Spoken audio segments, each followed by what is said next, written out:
BSc part 1 chemistry semester second की दूसरी class है ये।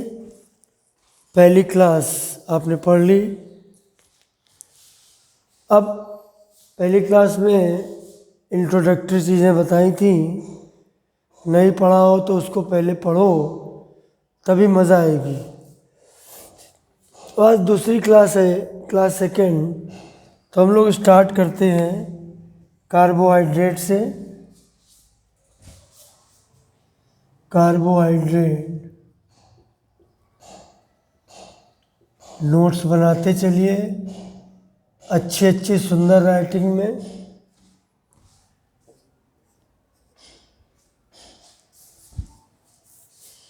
क्योंकि ये पेपर सब्जेक्टिव है, तो ये what do you mean by carbohydrate करके क्वेश्चन आपका उसमें आएगा। कार्बोहाइड्रेट को एनालाइज करो। कार्बोहाइड्रेट देखिए,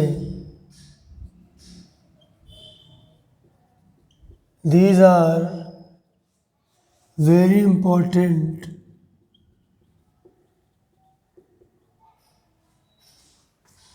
these are very important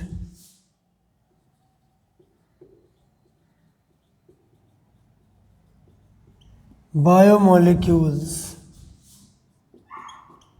for living beings, मतलब जो जिंदा लोग हैं, जीवित लोगों के लिए ये बहुत इम्पोर्टेंट बायोमोलिक्यूल्स हैं। These are sources of energy, ऊर्जा का भंडार है।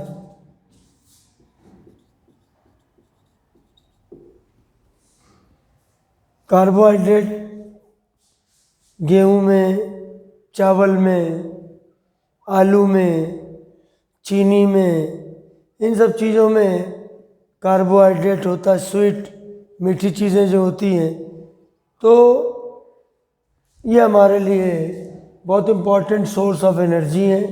इससे हमें एनर्जी मिलती है। अगर मैं कार हूँ तो मेरे अंदर पड़ने वाला जो पेट्रोल है वो कार्बोहाइड्रेट है। हमारे फूड में carbohydrate, protein, oil and fat, minerals, vitamins, ये सब चीज़ें होती हैं। तो सबका अपना अपना रोल है। तो कार्बोहाइड्रेट का क्या रोल है? तो कार्बोहाइड्रेट का रोल है एनर्जी प्रोवाइड करना, ऊर्जा देना।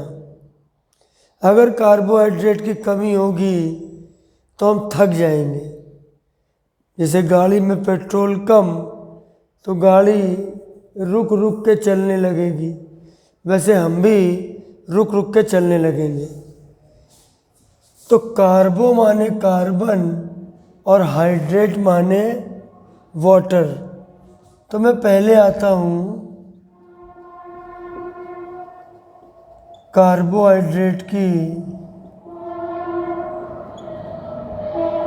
क्लासिकल डेफिनेशन, पुरानी डेफिनेशन। तो hydrates of carbon are called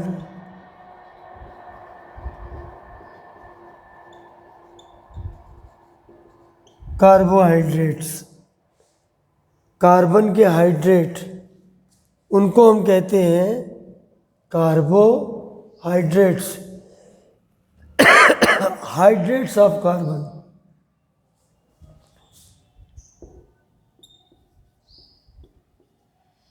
These may have following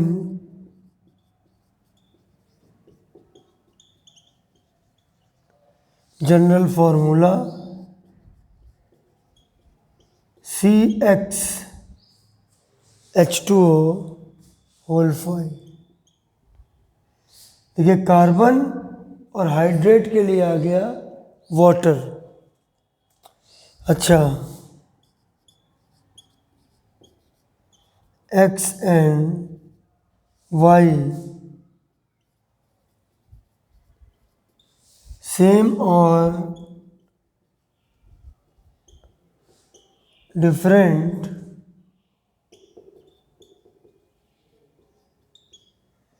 positive integers 1 2 3 4 5 6, ठीक है, कोई भी होल नंबर 0 को छोड़ के ये यहाँ पर फॉर्मूले में हो सकता है। तो ये हमारे कहलाते हैं carbohydrate.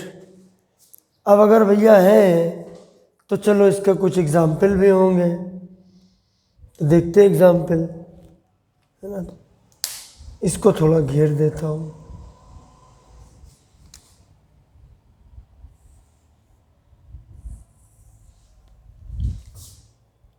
These are very important biomolecules. Biomolecule से ही हमारे सेल्स, पूरे जो सेल्स हैं वो इन्हीं से मेनली बने हैं। लिविंग बीइंग का मतलब जीवित, जीवन वाले जितने भी हैं, प्राणी, जानवर, सब कुछ ये। These are sources of energy, यानी ये ऊर्जा के स्रोत हैं। क्लासिकल डेफिनेशन का मतलब होता है, इसकी पुरानी परिभाषा, ओल्ड डेफिनेशन। तो हाइड्रेट्स यानी water, hydrates of carbon are called carbohydrate. तो इनका फॉर्मूला ये होता है CxH2O होल वाई, और X और Y है सेम और डिफरेंट पॉजिटिव इंटीजर, जैसे 1 2 3 4 एंड सो ऑन।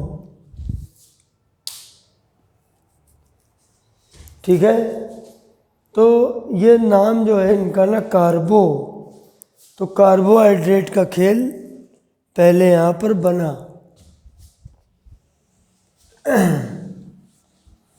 अब ज़रूरी है इसकी हमको डेफिनेशन, वो एग्जाम्पल।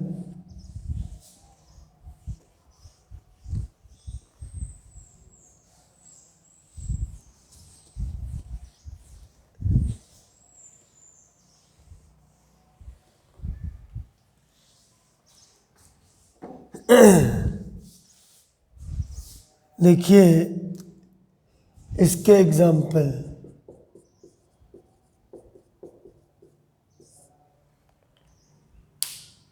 पहला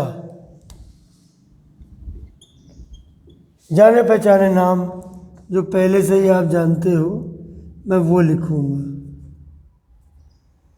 जो वेल नोन है आपके लिए। तो glucose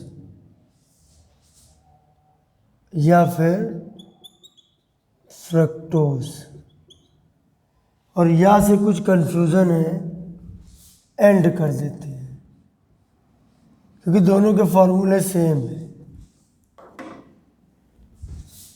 glucose and fructose, C6H12O6। इसका मतलब यही तो हुआ। देखो 3 लाइन का मतलब होता है इक्विवेलेंट। C6, देखो इसको ऐसे हम लिख सकते हैं H2O होल 6, 6 यहाँ आया 12, यहाँ आया तो 6, यहाँ पर X हो गया 6 और Y हो गया 6। बोला ठीक है, अच्छी बात है। दूसरा केन शुगर,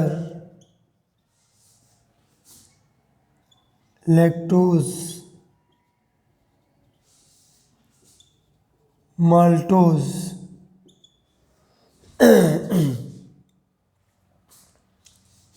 यह है गन्ने की शक्कर, अपनी वाली शक्कर। लैक्टोज मिल्क शुगर है।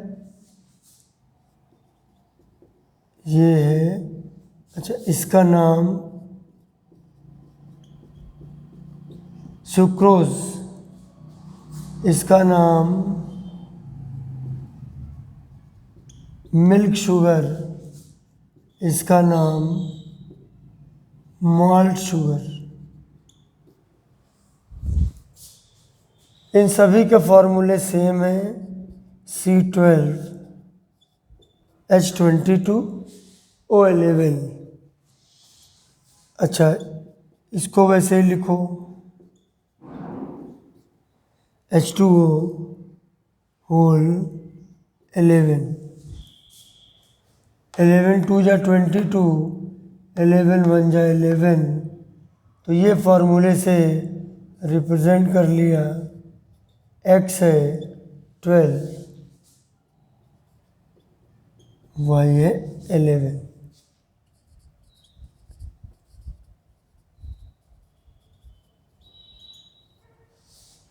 एंड मैनी मोर एग्जाम्पल्स, कुछ और एग्जाम्पल भी थे, सिर्फ यही नहीं कुछ और एग्जाम्पल भी थे। दो मैंने आपको, दो क्या, 1 2 3 4 5 मैंने आपको बता दिए। अब ये बात तो बन गई, लेकिन फिर कुछ समस्याएं आई। तो देयर वॉज सम ऑब्जेक्शंस। ये तो भाई चलो ठीक है, कह दिया ये सब कार्बोहाइड्रेट है और ये सोर्स ऑफ एनर्जी भी थे, लेकिन फिर आए कुछ ऑब्जेक्शन।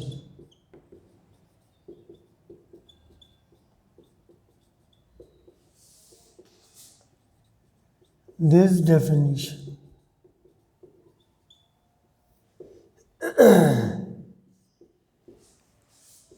तो क्या ऑब्जेक्शन थे?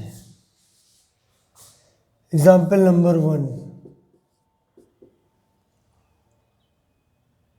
HCHO equal to C1H2O1। देखो एक कार्बन है, 2 H 1 O, यहाँ पर X equal to 1, Y equal to 1, but HCHO is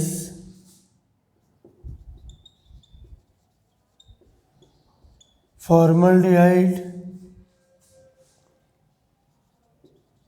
or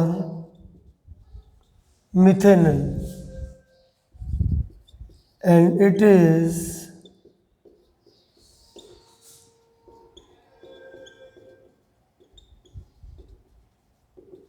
not a carbohydrate।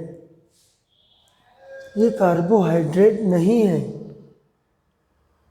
जबकि इसका फॉर्मूला CxH2O होल Y है, लेकिन ये कार्बोहाइड्रेट नहीं है। दूसरा देखिए,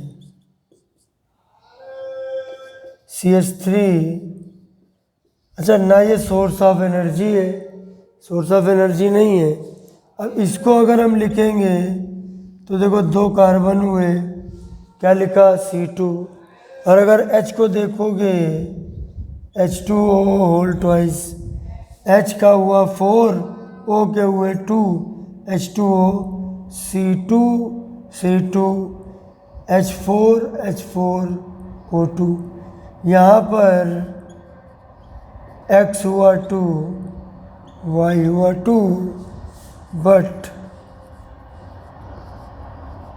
it is acetic acid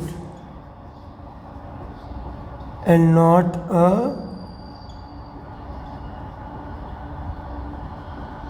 carbohydrate. तो ये फिर डेफिनेशन खतरे में पड़ी। ये तो बड़े 2 कॉमन एग्जाम्पल हैं, कुछ और भी मिलेंगे एग्जाम्पल, लेकिन दो ठीक है हम लोग के लिए। अच्छा, अभी और ऑब्जेक्शन है, समझ गए ना बात को। इनको हम CxH2O होल वाई इस फॉर्मूले के फॉर्म में रिप्रेजेंट कर रहे हैं, but these are not carbohydrate, ये तो कार्बोहाइड्रेट नहीं है। अब आते हैं एग्जाम्पल नंबर 3 में।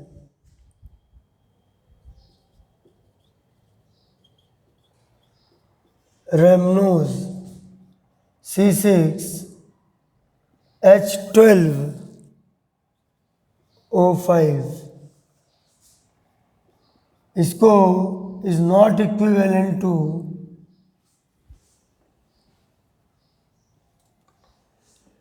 CxH2O whole Y. देखो हम C6 लिख देंगे, लेकिन H2O लिखेंगे तो ये 5 है, यहाँ 6 होना चाहिए। It is not represented by CxH2O whole Y, but it is a carbohydrate, ये सोर्स ऑफ एनर्जी है। तो कंक्लूजन क्या हुआ? It means this definition was rejected. Reject कर दिया गया।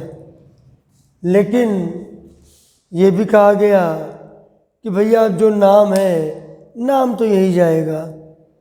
कार्बोहाइड्रेट नाम पड़ गया तो नाम तो पड़ गया, अब उसमें कोई चेंज नहीं होगा। कार्बोहाइड्रेट नेम वैसे ही बना रहेगा, will remain the same. There will be no change in name of these compounds, but definition को बदलने की ज़रूरत थी। और फिर आई मॉडर्न डेफिनेशन, जो अनडाउटली अगर हम उसका आपको लेवल बताएं तो भैया बहुत टफ डेफिनेशन, बहुत ज़्यादा टफ डेफिनेशन है और आसान नहीं है उसको समझना, कठिन है उसको समझना, मुश्किल। ठीक है,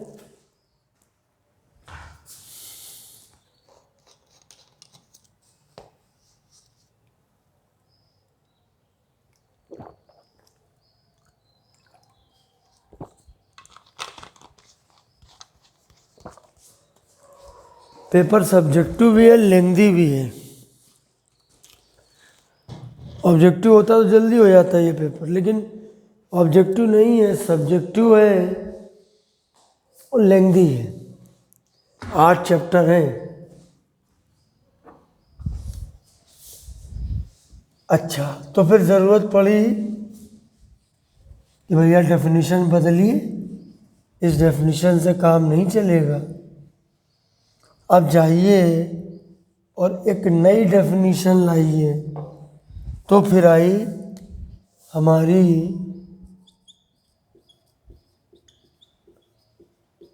modern definition.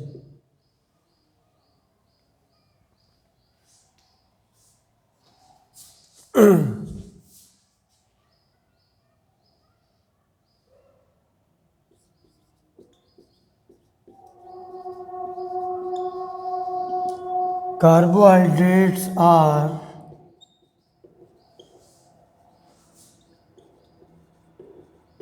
optically active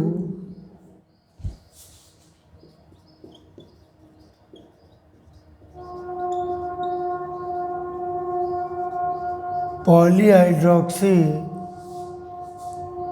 aldehydes, short में लिख दिया हमने PHA, पॉली हाइड्रोक्सी एल्डिहाइड। तो शॉर्ट में लिख दिया हमने PHA। एंड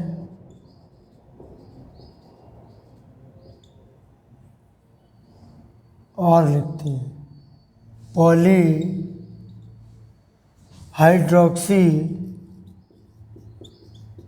कीटोन, उसको शॉर्ट में लिखेंगे PHK। पॉली का मतलब होता है कई, और कई का मतलब कम से कम एक से तो ज़्यादा होता है। इसमें इशारा मिल रहा है कि कंपाउंड में OH ग्रुप भी है और एल्डिहाइड भी है। तभी हमने पहली क्लास में आपको कुछ रिएक्शन अलग से बताई थी, अब उसका मज़ा हमको मिलेगा। पॉलीहाइड्रोक्सी कीटोन PHK, तो मतलब OH के साथ कीटोन होगा या OH के साथ एल्डिहाइड होगा। एंड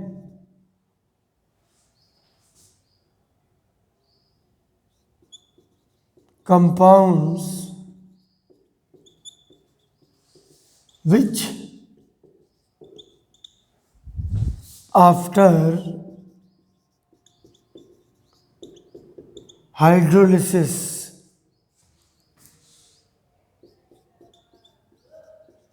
produce polyhydroxyaldehyde और पॉलीहाइड्रोक्सी कीटोन। कार्बोहाइड्रेट ऐसे प्रकाशित सक्रिय पॉलीहाइड्रोक्सीएल्डिहाइड या पॉलीहाइड्रोक्सी कीटोन है तथा ऐसे यौगिक जिनके जल अपघटन के पश्चात पॉलीहाइड्रोक्सीएल्डिहाइड या पॉलीहाइड्रोक्सी कीटोन प्राप्त हो उनको हम कहते हैं कार्बोहाइड्रेट। अब इसमें ऑप्टिकली एक्टिव तो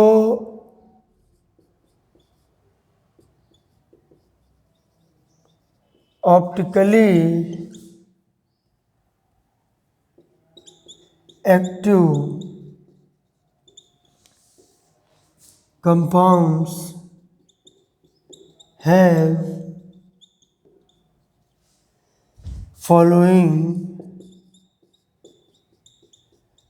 two properties। पहला,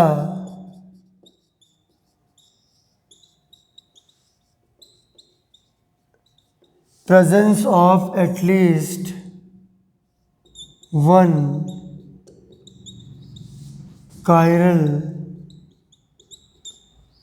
कार्बन, कम से कम एक कायरल कार्बन ज़रूर होना चाहिए। अब ये कायरल कार्बन क्या है उसको समझना है। और दूसरा,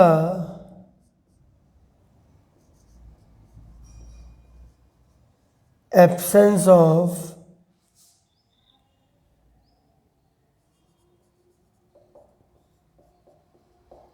एक्सेस ऑफ सिमेट्री, सममित अक्ष नहीं होने चाहिए।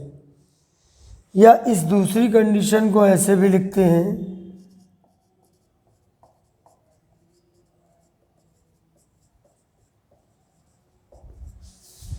नॉन सुपर इम्पोजेबल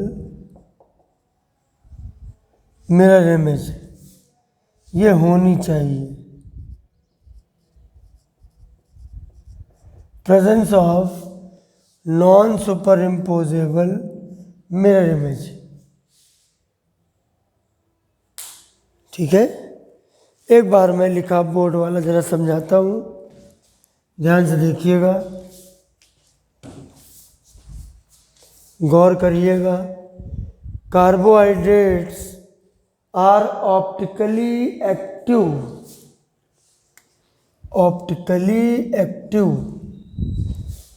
पीएचए और पीएचके या ऐसे कंपाउंड जिनके हाइड्रोलिसिस से ये बने, तो presence of at least one chiral carbon और absence of axis of symmetry, non super imposable mirror image, अनध्यारोपित दर्पण प्रतिबिंब होना चाहिए और सममित अक्ष नहीं होनी चाहिए। अच्छा,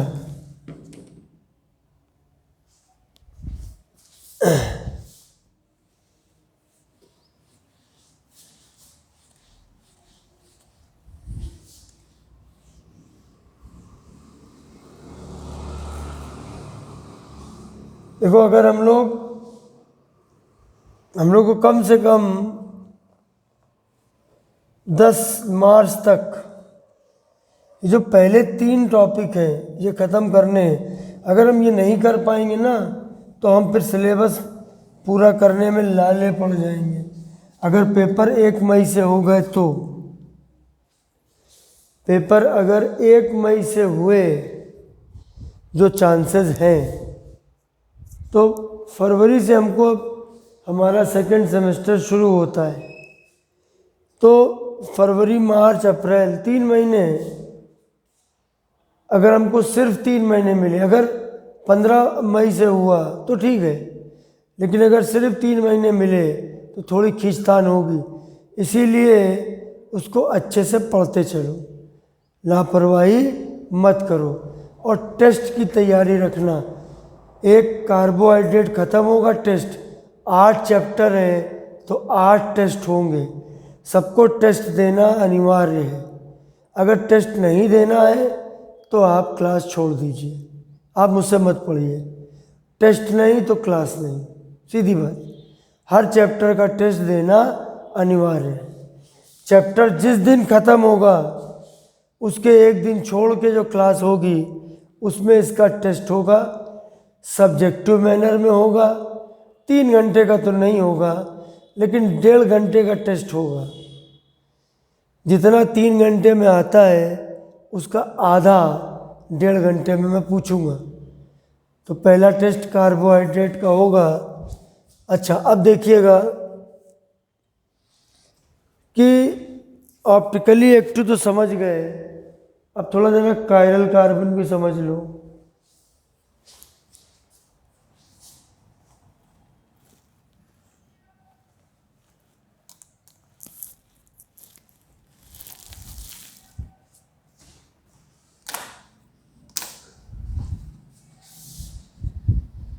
chiral carbon,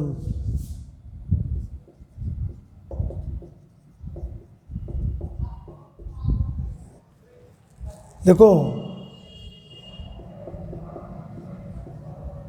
A, B, D, E, ये है chiral carbon.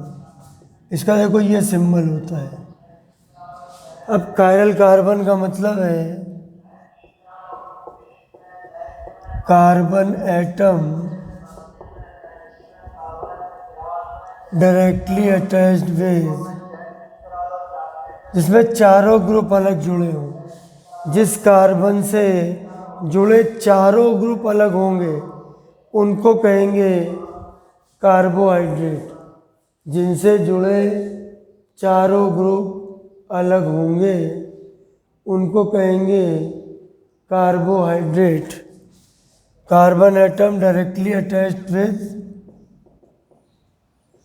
4 different groups is called chiral carbon or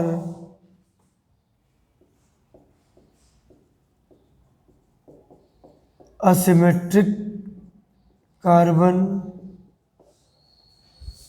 और स्टीरियो सेंटर और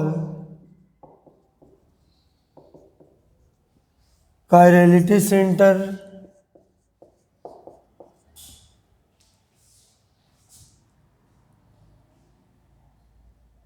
और स्टीरियोजेनिक सेंटर। लेकिन ज़्यादातर हम इसमें जो टर्म यूज़ करने वाले हैं वो है कायरल कार्बन। वैसे असिमेट्रिक कार्बन भी बीएससी में काफ़ी यूज़ होता है। अब लेकिन सारा का देना जिससे जुड़े चारों ग्रुप डिफरेंट हो।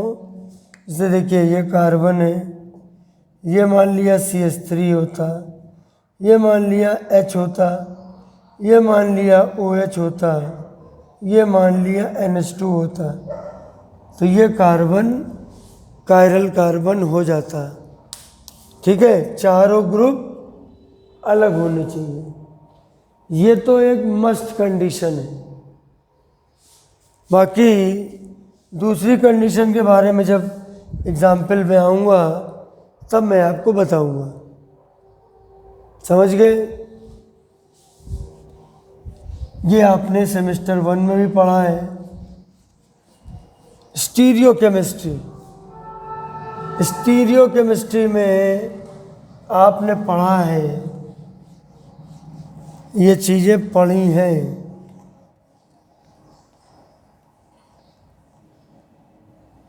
अच्छा,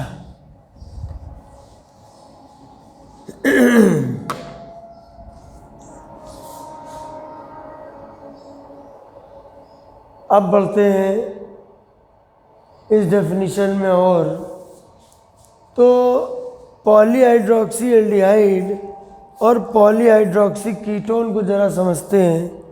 तो पहले मैं लेता हूँ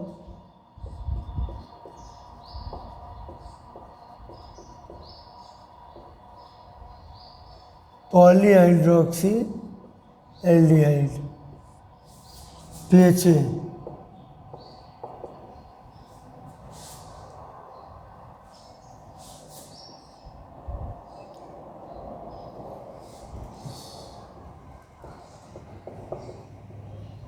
having optical activity।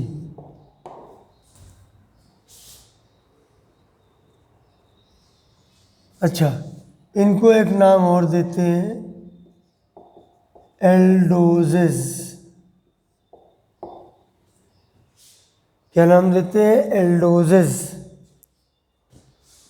वैसे तो इसमें एक छोटा सा चार्ट मैं आपको दे रहा हूँ जिसका डिटेल मैं आगे आपको बताऊँगा, लेकिन यहाँ पर वो चार्ट बना लो। देखो,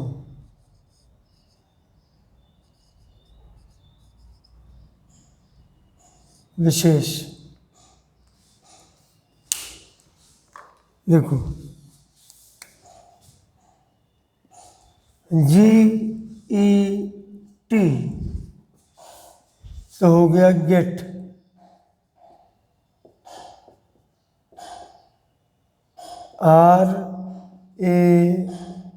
RAXL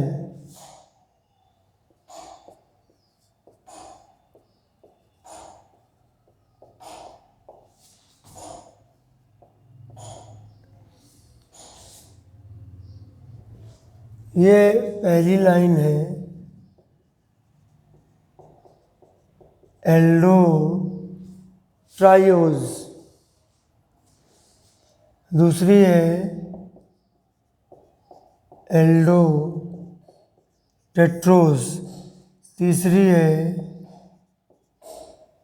एल्डो पेंटोज चौथी है, Aldo hexose. Aldo triose, Aldo tetrose, Aldo pentose और एल्डो हेक्सोज, ये चार हमारे पास तरीके हैं। अब इन 4 तरीकों में ये हमको देखना है। इनके सबके अपने अपने नाम हैं। याद करने का तरीका समझ लो। इस लाइन में जो लिखा है वो एक इंग्लिश भाषा की गाली से मिलता जुलता है। RAXL, रैक्सल, rascal. Sorry to say it, but याद करने में तो यही बन रहा है। RAXL, gate. गेट मतलब बुला उसको, डैश डैश को, गेट RAXL। इससे तुम्हें याद होगा, गेट RAXL। बोला भाई क्या हो गया, क्या हो गया, कैसी बात हो गई? बोला आज मैगी गटकनी है। बोला मैगी गटकनी है तो इसके लिए उसको गाली देने की, बुलाने की क्या ज़रूरत है? बोले पैसे तो उसी से लेंगे। बोला अच्छा। बोला बुला उसको RAXL को। आग मगी गट। आज मैगी गटकनी है। इसमें जो चीज़ में बनाओ उसको बना लेना। तो जो इसमें ये आपको दिख रहा है, ये वाला जी, ये है ग्लूकोज। ये है ग्लूकोज। और बाकी और भी सब नाम है। मैं एक बार स्पीड ही बताता हूँ। Glyceraldehyde, erythrose, threose, ribose, arabinose, xylose, lyxose, allose, altrose, glucose, mannose, gulose, idose, galactose और टैगाटोज। अब ऊपर के नाम पे ध्यान दो। जरा मैं एक घूंट पानी पी लूँ भाई। ऊपर सबसे पहले लिखा है एल्डो ट्राइओज। तो एल्डो का मतलब हुआ, एल्ड का मतलब एल्डिहाइड, ट्राई का मतलब 3 कार्बन होंगे, और OSकी का मतलब कार्बोहाइड्रेट।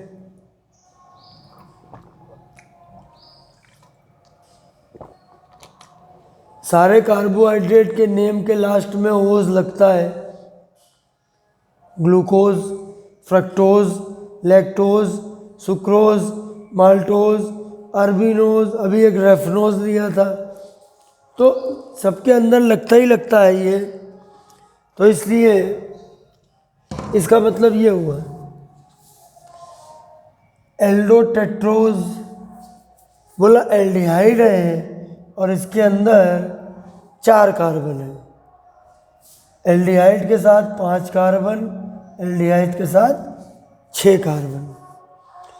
जो ये लास्ट वाली लाइन है ना, इनमें सबका फॉर्मूला, इन सबका फॉर्मूला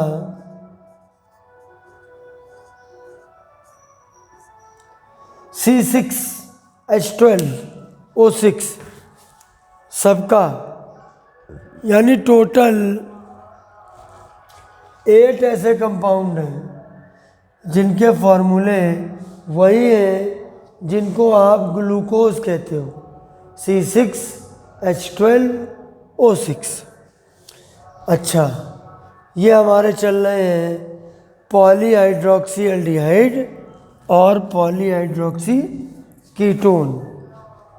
पॉलीहाइड्रोक्सी एल्डिहाइड और पॉलीहाइड्रोक्सी कीटोन, ठीक है। अच्छा, अब मैं एक एक करके इनको थोड़ा बना के भी दिखाता हूँ इनको कैसे बनाएंगे। तो जैसे सबसे पहले है एल्डोट्राइओज। एल्डोट्राइओज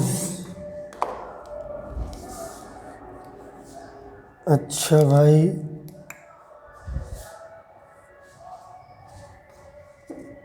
एल्डो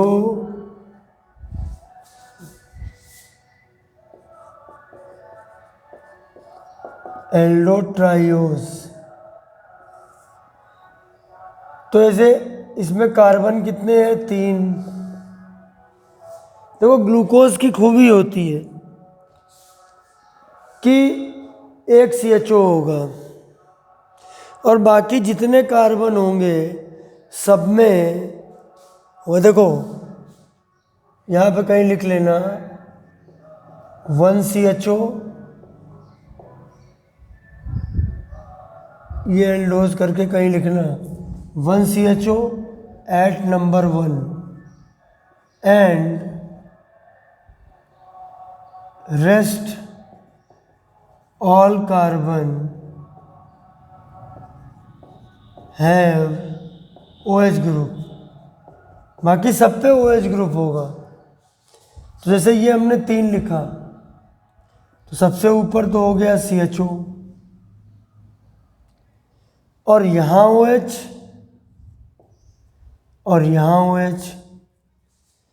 अब अगर ये OH है तो वैलेंसी नहीं पूरी हो रही ना, 1 2 3, एक H यहाँ लगाओगे और यहाँ OH तो यहाँ 2 H लगाओगे। तो मतलब कहने का है कि इसको हम लोग क्या लिखेंगे, CHOH और सबसे नीचे CH2OH, इसको लिखेंगे CHOH और इसको लिखेंगे CH2OH। ये हमारा हो गया एल्डोट्रायोज, जो ऑप्टिकली एक्टिव भी है। ये देखो भैया, इसमें ये कायरल कार्बन है, 1 कायरल कार्बन,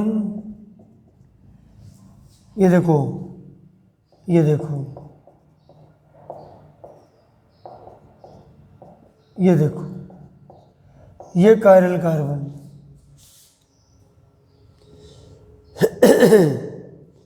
इस C से एक H, एक OH, एक CH3 और एक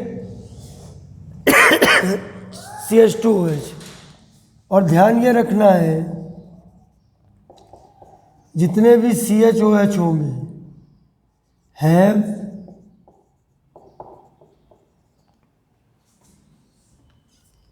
कायरल कार्बन, सब में कायरल कार्बन,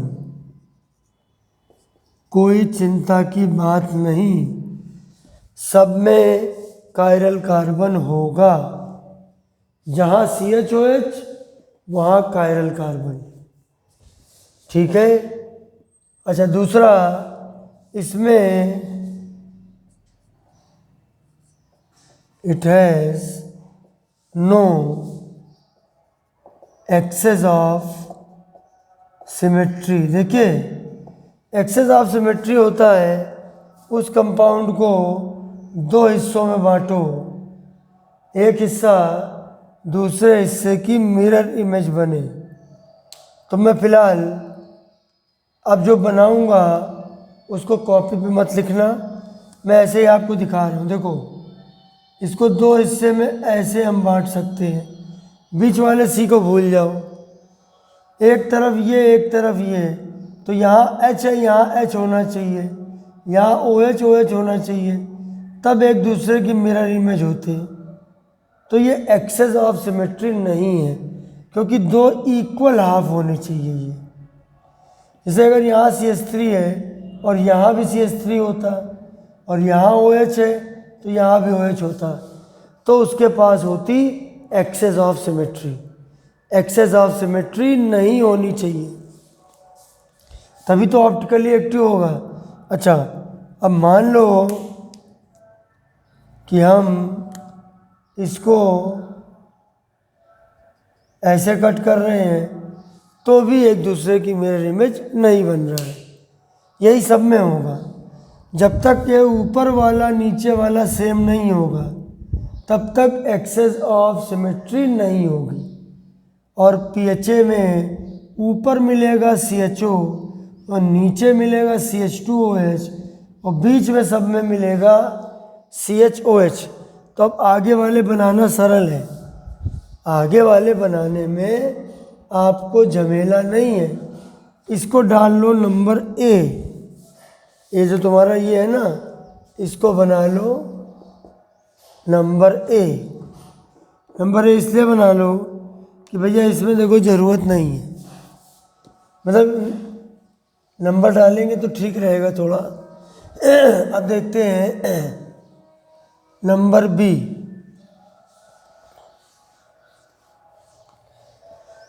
अच्छा, जो बच्चे आप लोग जो बैचेस में आते हो ऑफलाइन, उन लोग को मैं बता दूं कि ये अब क्लास जो है अभी फ़िलहाल इस हफ्ते एक आज क्लास है 4 बजे से, और अगली जो क्लास होगी वो फ्राइडे को होगी 4 बजे।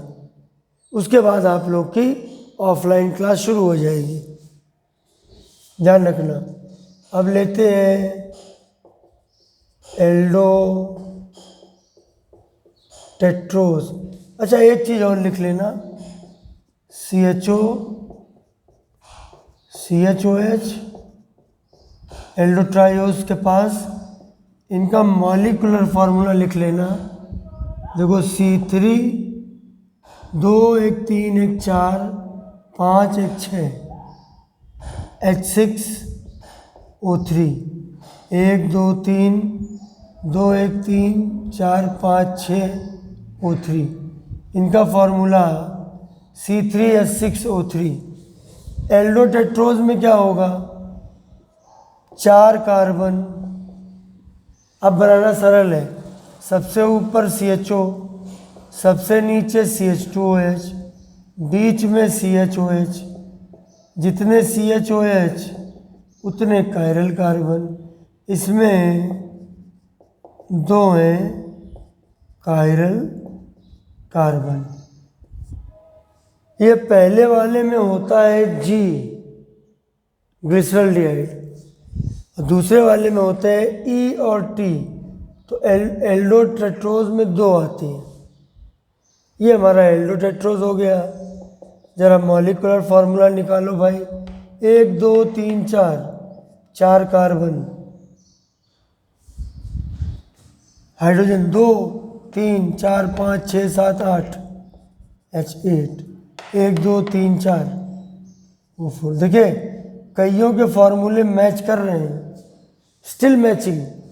देखो ये भी, इसको भी हम लिख सकते हैं C3H2O whole twice whole thrice 3 दूनी 6 O3। और इसको भी हम लिख सकते हैं C4H2O होल 4। तो मतलब ये मज़े की बात है कि डेफिनेशन में काफ़ी वैलिड है। फिर भी चूँकि डेफिनेशन में एस्टिक एसिड भी आ रहा था, फॉर्मल्डिहाइड भी आ रहा था, कुछ ईस्टर भी आ जाते हैं, इसलिए उसको हटाना पड़ा। नहीं तो बहुत अच्छी, बहुत सरल डेफिनेशन थी। ये तो बहुत कठिन है जो चल रही है। 2 टर्न लगते हैं मुझे, ठीक है। वो स्लो वाला टीचर हूँ, छोटा सा टीचर हूँ, साधारण सा। तो मुझे कार्बोहाइड्रेट की डेफिनेशन पढ़ाने में 2 टर्न लगते हैं। भाई होशियार लोग 15 मिनट में पढ़ा देते हैं, मैं थोड़ा बुद्धू टाइप का टीचर हूँ, तो 2 टर्न लगेंगे, देखते जाना। अच्छा, C4H2O होल 4। अब देखो ये हमारा हो गया। फिर हमने लिया एल्डो पेंटोज। देखो 5 कार्बन, सबसे ऊपर CHO, सबसे नीचे CH2OH, और बीच में 3 ये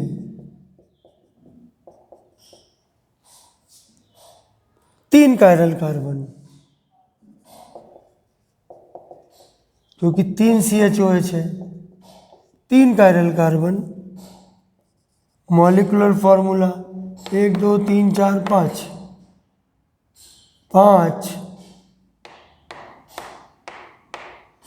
5 कार्बन है तो C5H 2 1 3 4 5 6 7 8 9 10 1 2 3 4 5। देखो ये भी परफेक्ट है C5H2O होल 5। लेकिन इतना परफेक्ट होने के बाद रिजेक्ट हुआ क्योंकि ऑब्जेक्शन थे कुछ ऐसे उनको लगा। दूसरी बात, सिर्फ फार्मूले के बेसिस पर डेफिनेशन शुरू में चलती थी, लेकिन जब उससे बेहतर चीज़ें आई तो फिर डेफिनेशन को बदला गया। अब आप देखिए एल्डो पेंटोज के बाद ये आया एल्डो हेक्सोज। अब एल्डो हेक्सोज में क्या आता है, CHO, इसमें 4 ये हो जाएंगे,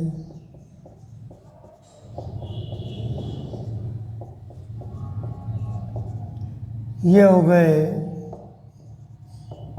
4, 4 है इसमें कायरल कार्बन, 4 के चारों इसमें कायरल कार्बन है क्योंकि 4 CHOH है, जितने CHOH उतने कायरल कार्बन, जितने CHOH उतने कायरल कार्बन। करीब 50 मिनट हो चुका है तो पॉलीहाइड्रोक्सी एल्डिहाइड तक ही लगता है हम लोग कर पाएंगे। अच्छा, इसका ज़रा फार्मूला लिखें, मॉलिक्यूलर फार्मूला। तो C6 ये तो पता ही है, इसका C5H10O5 जो याद करना भी सर, C4 भी एक साथ लिखते हैं और ये हो जाएगा C6H2O होल 6। अच्छा, एक जो इसमें बच गया था वो क्या था, एक था CHOH, नहीं 2 थे CHOH, टेट्रोज। टेट्रोज का फॉर्मूला था C4H8O4, है ना, एक था। ये तो नोट कर चुके हैं, मैं अलग से लिख रहा हूँ, फिर एक लिस्ट बना लेंगे। तो जो हमारा ट्राइयोज था CHOH एक ही था, और 3 C3, 3 2 1 3 4 5 6, ठीक है। देखो फार्मूले,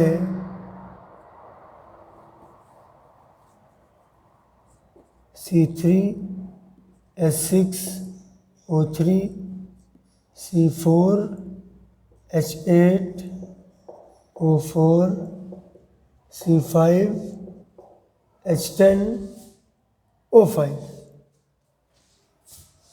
और C6H12O6। एक सीरीज से लिख लो तो सही रहेगा।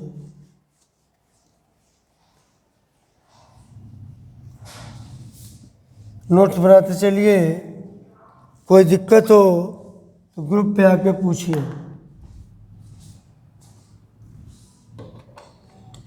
एक स्टूडेंट ने नेम चेंज करने के लिए कहा, तो मगर वो जो नेम ऑलरेडी एग्जिस्ट है वो भी उसी नेम से है, तो फिर एक नाम से 2 कैसे होंगे, है ना। तो थोड़ा हमको बता दें। देखो Aldo triose tetrose pentose Aldo hexose, इसके फार्मूले C3H6O3, C4H8O4। फार्मूला निकालना बनाना बड़ा आसान। H लेते चलो 5 दूनी 10, फिर 5 सी और ओ बराबर होते हैं, CHO लिखा 6 12 6, 5 10 5, 4 8 4, 3 6 3। ये चारों के मॉलिक्यूलर फार्मूले हैं और ये है हमारा पॉलीहाइड्रोक्सी एल्डिहाइड। अब अगली क्लास फ्राइडे को होगी 4 बजे। जय हिंद।